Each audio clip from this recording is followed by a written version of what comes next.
आसन्न सिद्धिक जीव यानी नजीक में सिद्ध होने वाले जीव, यानी कि 2-3 भव या तो 7-8 भव में मोक्ष में जाने वाले जो जीव है उसे आसन्न सिद्धिक भव कहते हैं।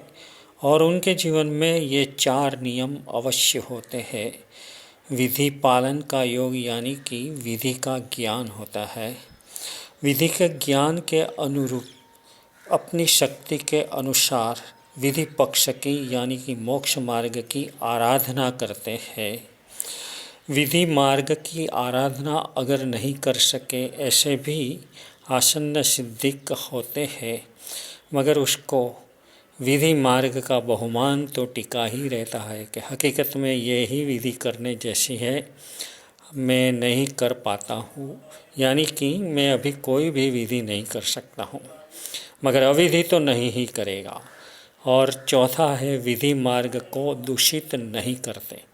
वो विधि मार्ग को नहीं कर सकते, इसके हिसाब से ये विधि ऐसी क्यों रखी, ऐसी विधि नहीं करनी चाहिए, हम बराबर पाल सके ऐसी विधि होनी चाहिए। इस तरह से विधि मार्ग को दूषित करने वाले ये आसन्न सिद्धिक नहीं होते। अगर जो कोई विधि मार्ग को दूषित करता है तो समझ लेना कि वो अगर तो अभव्य जीव है या तो दुर्भव्य जीव है।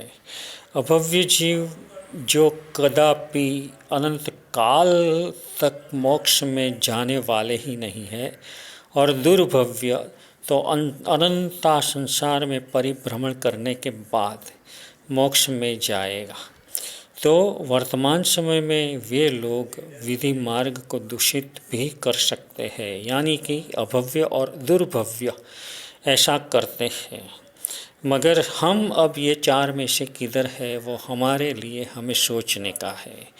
इसके साथ ये एक बात और कि कहीं लोगों ने ऐसा भी कहा कि अगर हम बाहर जाते हैं तो देरासर रास्ते में आता है, उस वक्त धोती और खेस तो पहना नहीं होता है, और जो कपड़ा पहना है वो अशुद्ध हो सकता है, तो देरासर जाना या नहीं जाना।